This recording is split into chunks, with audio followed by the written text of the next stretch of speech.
শেখ হাসিনা ফিরবে নিশ্চিত। আর শেখ হাসিনাকে ফেরাতে সবচেয়ে বড় ভূমিকা শুরু করে দিয়েছে বাংলাদেশ বিএনপি এবং জামায়াত ইসলাম। আমি আজকে আপনাদেরকে তথ্যপাত্র সহ দিচ্ছি। আজকের এই ভিডিওটা অতি গুরুত্বপূর্ণ। দেখা মাত্র প্রত্যেকটা বাংলাদেশি নাগরিক এটা ভিডিওটা শেয়ার করে দিবেন, কারণ আমি যে তথ্যগুলো, গ্রাম বাংলায় একটা কথা আছে, আপন থাইকা পর ভালা, পরের থেকে জঙ্গল ভালা, জঙ্গলে গেলে বান্দরে কয় তুই কোন শালা।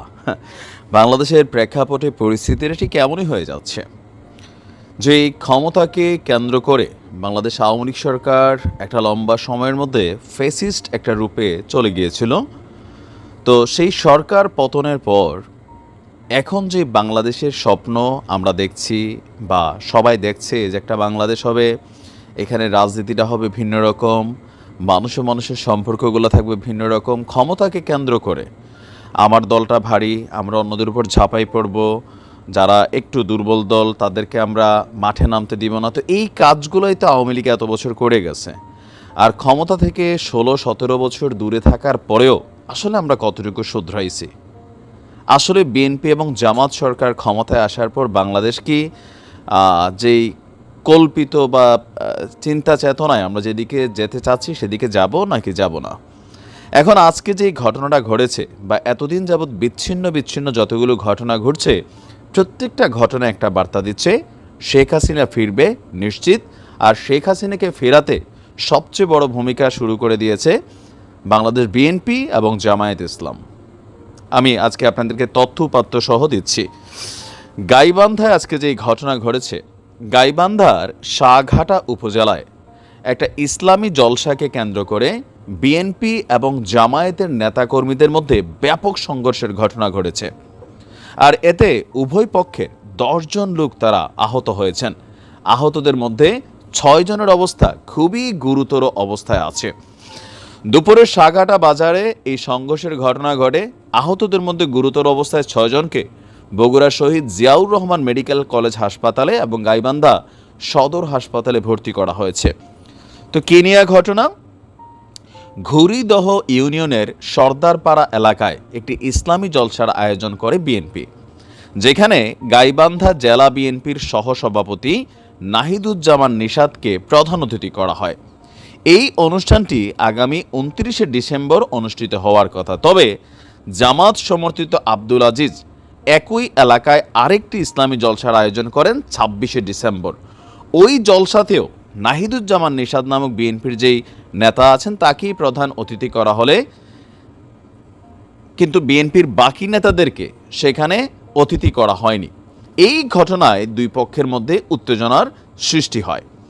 দুই পক্ষের নেতাকর্মীদের মধ্যে গতকালকে আপনার কথা কাটাকাটি হয়েছিল। এর ধারাবাহিকতায় আজকে দুপুরে শাহঘাটা বাজারে উভয় পক্ষের মধ্যে প্রথমে ধাওয়া পাল্টা দেওয়ার ঘটনা ঘটে। এক পর্যায়ে সংঘর্ষের রূপ নেয়। এতে বিএনপির সদস্য সচিব, ঘুরিদহ ইউনিয়ন পরিষদের chairman Selim Ahmed Tulip, Shahghata degree college ছাত্রদলের আহ্বায়ক যিনি আছেন জাকিরুল ইসলাম সহ ঘুরিদহ ইউনিয়ন বিএনপির সদস্য সচিব আনিসুর রহমান সহ 6 জন আহত হয়েছেন। জামাতের পক্ষ থেকেও 7 জন আহত হওয়ার দাবি করা হয়েছে। তো আমরা যতটুকু দেখছি বিএনপির পক্ষ থেকে বলা হচ্ছে যে আমরা শান্তিপূর্ণভাবে অবস্থান করছিলাম, হঠাৎ করে জামাত আমাদের উপর লাঠিসোঁটা নিয়ে হামলা চালায়। অন্যদিকে জামায়াতের কোনো নেতার সাথে যোগাযোগ করা সম্ভব হয়নি। ওসি সাহেব বলছেন সংঘর্ষের ঘটনা ঘটেছে, আমরা পরিস্থিতিকে কন্ট্রোল করার চেষ্টা করছি। আপনি এই ঘটনাগুলো হচ্ছে একটা আজকে দুইটা দল যারা ভবিষ্যতে ক্ষমতায় যাওয়ার জন্য সবচেয়ে বড় প্রত্যাশা করছেন বা তাদের ঊর্ধ্বতন নেতারা চেষ্টা করছেন দলগুলো যেন মানুষের কাছে ইজ্জত সম্মান না হারায়। তারেক জিয়া বারবারই বলছেন 31 দফা মানুষের ঘরে ঘরে পৌঁছাই দেন, এবারের নির্বাচন পুলসেরাত পার করতে হবে, অনেক কঠিন হবে, সেখানে মানুষের আস্থা অর্জন করতে হবে। তাই আস্থা অর্জনের জায়গাটা কি এটা? বিজয় দিবসকে কেন্দ্র করে বিএনপির নেতাকর্মীদের মধ্যে যতগুলো ঘটনা ঘটেছে, সারা বাংলাদেশে প্রতিনিয়ত যেই চাঁদাবাজি, লুটপাট, বিভিন্ন জায়গায় মব জাস্টিস থেকে শুরু করে অনেক ঘটনা জামাত কর্তৃক টুকিটাকি ঘটছে, তবে বিএনপির দ্বারা বেশিরভাগ ঘটছে।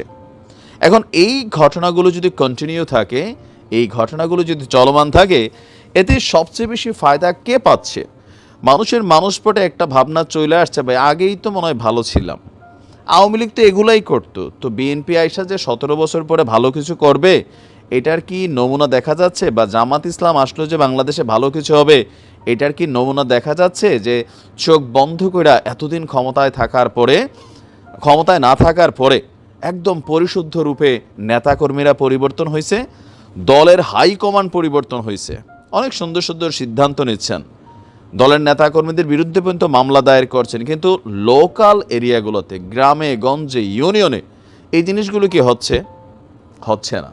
আর এই জিনিসগুলো যদি ঘটমান থাকে, নির্বাচনের যেই সময়সীমাটা দেওয়া হয়েছে সরকারের পক্ষ থেকে, আবার ওই সময়ের মধ্যে ছাত্রদের যে রাজনৈতিক দল যেভাবে রেডি হচ্ছে, সব কিছু মিলাইয়া দেশের পরিস্থিতি যত বিশৃঙ্খল হবে, ততই আওয়ামী লীগ সরকারের রিটার্ন করা, শেখ হাসিনাকে ফিরিয়ে আসার ইস্যুটা শক্ত হয়ে যাবে। ফিরে আসবেন নেতাকর্মীরা, মানুষের মধ্যে হতাশা ক্রিয়েট হবে, এমনি অর্থনীতি ভঙ্গুর। ডক্টর ইউনূস বলছেন আগের কাজে গেলে ভাই আমি খুশি, আমাকে জোর করে টাইনা বসানো হয়েছে। তো সব কিছু মিলে কি মেসেজ যাচ্ছে আওয়ামী লীগের জন্য? আর এই সকল কিছুতে অবশ্যই এতদিন বিএনপি বা জামাত যে পরিকল্পনা করে আওয়ামী লীগের রাজপথ থেকে সরাই দিছে, ক্ষমতা থেকে, আওয়ামী লীগ একই পদ্ধতিতে জনগণের কাছে পজিটিভ কর্মকাণ্ড হোক বা টেকনিক্যালি তারা তাদের কর্মকাণ্ড দিয়ে কিন্তু জায়গা তৈরি করেন। আপনি চাইলে আটকাইতে পারবেন না, কারণ মানুষ আগের মতন সাপোর্ট না দিলে তো আর তৈরি হবে না অন্য কোনো পরিবেশ। দেখা যাক কি হয়, বলা যাচ্ছে না কোনো কিছুই। ভালো থাকুন, আসসালামু আলাইকুম।